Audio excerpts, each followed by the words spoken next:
Ćao ljudi, dobrodošli u drugu epizodu. Ja, treba da gledam u ovo. Tu ste.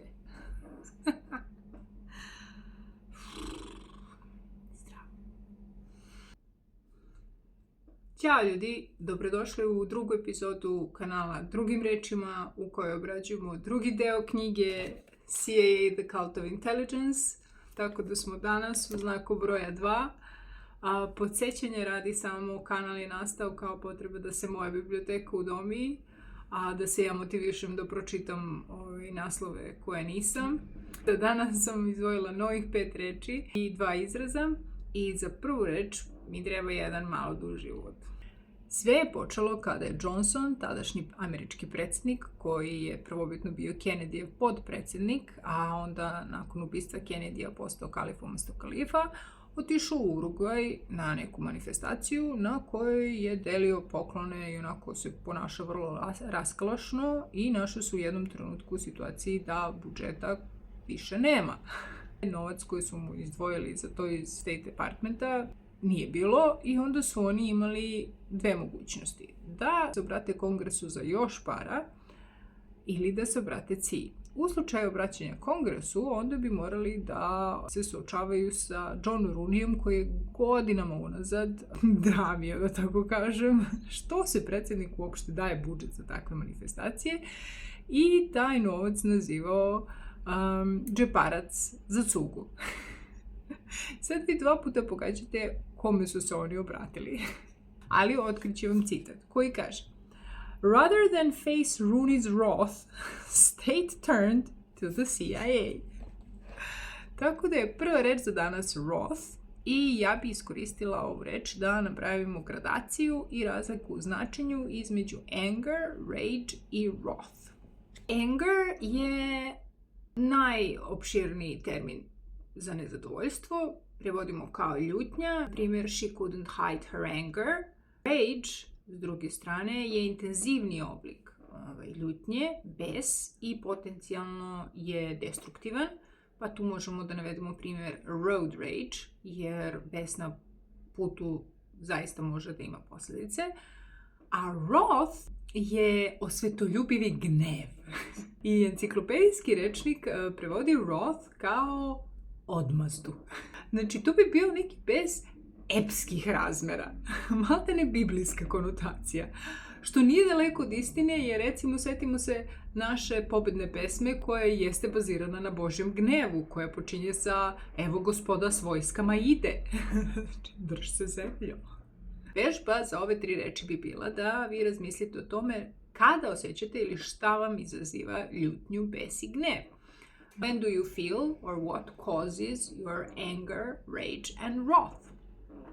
U jednom delu knjige pravi se poređenje između tajnih agenata i pripadnika paravojnih jedinica, formiranih, finansiranih i obučavanih od strane CIA. I po autoru, tajni operativci više vole prefinjenije metode, mito, korupciju, zavere. Znači, njihova igra je džentlmenska, oni ne krvare ruke za razliku od profila njihovog koji možemo da vidimo po filmovima. Maltene filantropi. S druge strane, na teren izađe paravojska, borba više nema pravila. Oni su opisani kao gangsteri i kao i svi gangsteri koriste silu, teror i nasilje. Nazivaju ih životinjama. Citat koji to opisuje je sljedeći. The SOD man wages war, albeit on a small and secret level, but none of the rules of warfare apply. He is a breed apart. In the CIA, special ops types are sometimes referred to as the animals of the agency. Ovdje poredimo veznik albeit sa poznatijim mu kolegom although. Albeit u svom izgovoru ima dugoji i kratkoji. Albeit formalan je i može da stoji ispred prideva, ispred priloga i ispred fraza.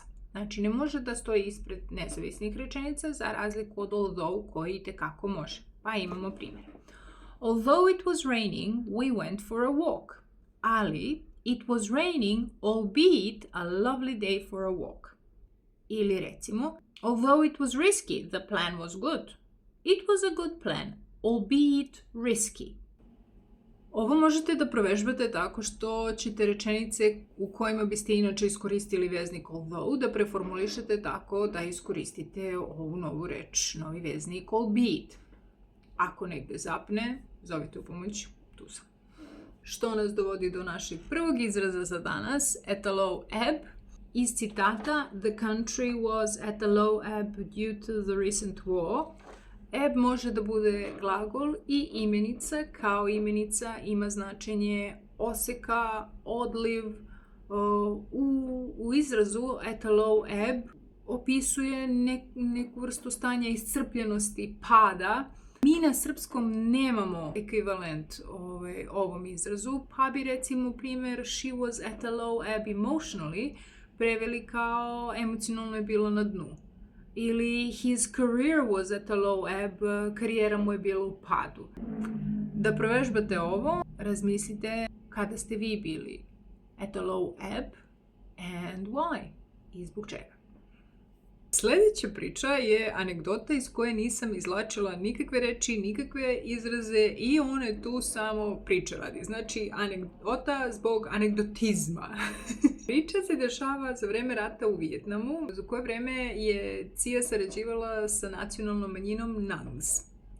I to su bili neki planinski ljudi, nepismeni, ali posvećeni lojalisti. Sad kako da oni premoste taj problem što su ovi nepismeni, kako će da komuniciraju, oni su njima smislili neku skalameriju, da kad ih šalju izvednice i ovi vide konvoj vozila, oni na toj skalameriji nađu sliku vozila koje vide i onda pritiskaju dugme onoliko puta koliko ima takvih vozila. To je prva stvar. Druga stvar je što su oni njima odgovarali savršeno, jer M su plaćenici, M su žestoki borci, ali su ih koštali papreno. Zato što naši šumski ljudi nisu htjeli da slušaju naređenja uvek, iako CIA reši da ih pošalje negde baš duboko u neprijateljsku teritoriju, oni su zahtevali da budu snabdeveni redovno, šta mislite čime?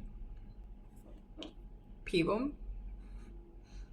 i kurtizanama. Onda je u knjizi opisana čitava ta muka, jer je CIA recimo bilo lakše da im uveze viski. Nema veze što je skuplji, ali oni neće viski, oni hoće pivo i kurtizane, koji su dovlačili iz drugih krajeva da ne bi govorili istim dijalektom. To je bila moja anegdota za vas iz knjige. Kad smo kod knjige, postoji čitav jedan deo posvećen propagandi i vrstama propagande koje CIA sprovodi, jedna od kojih je i objavljivanje knjiga.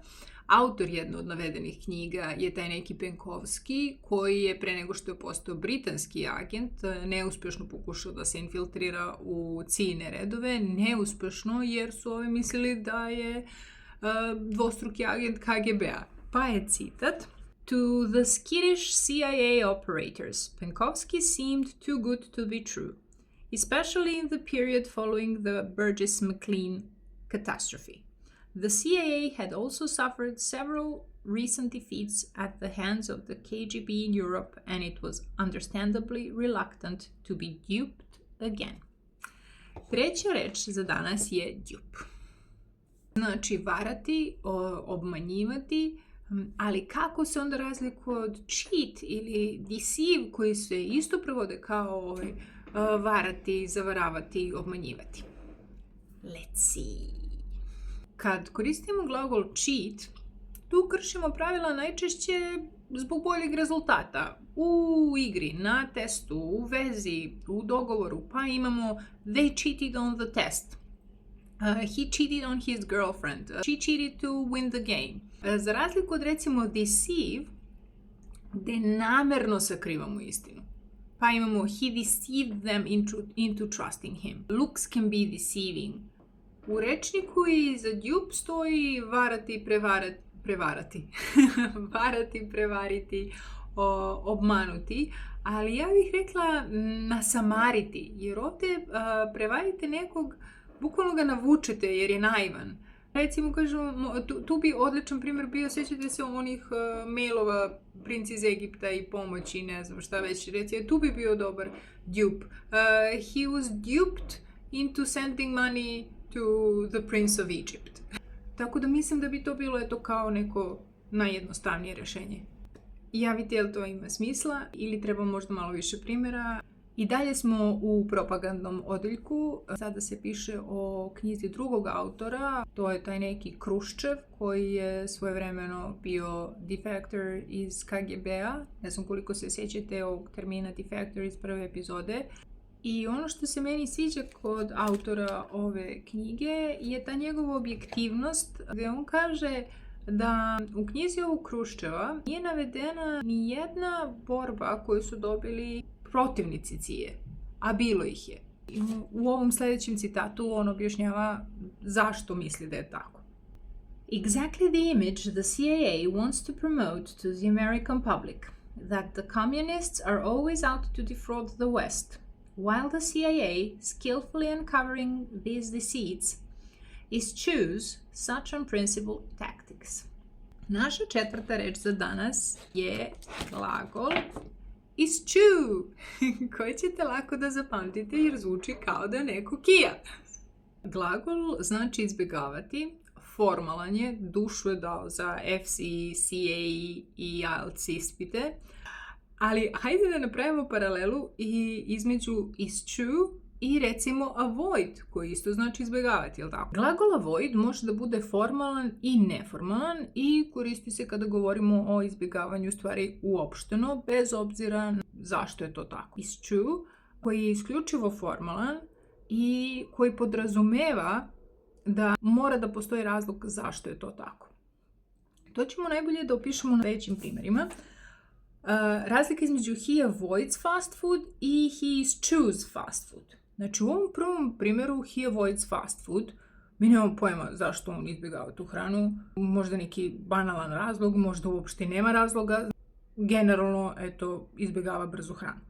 Ali ako kažemo he eschews fast food, to znači da on to radi recimo iz verskih ubeđenja, ako ne jede određenu vrstu namirnice. U ovom sljedećem dijelu se opisuje značaj i razmere avioflote CIA, koja je apsolutno nevjerovatna. Ja se nešto nisam tu mnogo uključivala da upamtim sve podatke jer ih ima zilion, tako da praštite ili ne.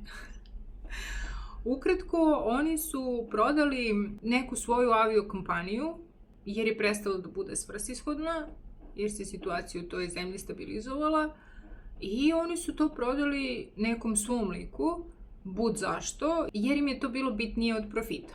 Stiže citat koji kaže: The agency feels that it must maintain the secrecy of its covert involvement, da li se sjećamo reći covert, and no matter how moot or insignificant the secrecy, and it does not want to be identified in any way either before or after the actual transaction. I naša posljednja reč za danas, peta, je moot. Moot može da bude i glagol i pridev, ovdje u svojstvu prideva. I enciklopedijski rečnik moot prevodi kao sporan, o kome može da se raspravlja, podložan debati. To je značenje ako se moot koristi u britanskom engleskom. Međutim, naša knjiga je pisana na američkom engleskom. I onda ovaj naš pridev moot ima sasvim drugo značenje. Za razliku od britanskog engleskog, u kome je moot kao pridev formalna reč, u američkom engleskom moot može da bude i formalna i neformalna reč i znači bespredmetno, nevažno. Kao glagol moot i u britanskom i u američkom engleskom ima isto značenje. Pa bi tako primjeri bili recimo whether to focus on British English or American English, it's a moot point. Znači da li da se fokusiram na britanski engleski ili na američki engleski. To je zaista podložno debati, o tome može da se raspravlja. Ima svoje za, ima svoje protiv, jedno i drugo. Ako bi znači koristili moot u britanskom engleskom. We missed the deadline. It's a moot point now. Propustili smo rok, sad više nije važno. Eto, to je razlika između moot in British English and moot in American English. Ali, sad tu dolazimo do jedne zabavne stvari, a to je da ćete vi zadnje tri reči, a to su dupe, eschew I moot, da zapamtite mnogo lako, ako zamislite jednu kravu, moot, koja sedi na djup i kija, išču. Tada! I za kraj imamo samo još jedan izraz koji postoji na srpskom. U pitanju je pirova pobjeda, na engleskom je to Pyrrhic victory. U knjizi se on pominje da opiše pobjede tih paravojnih jedinica. Citiram: While the CIA's paramilitary activities were at times successful, many of the victories won took on a Pyrrhic quality.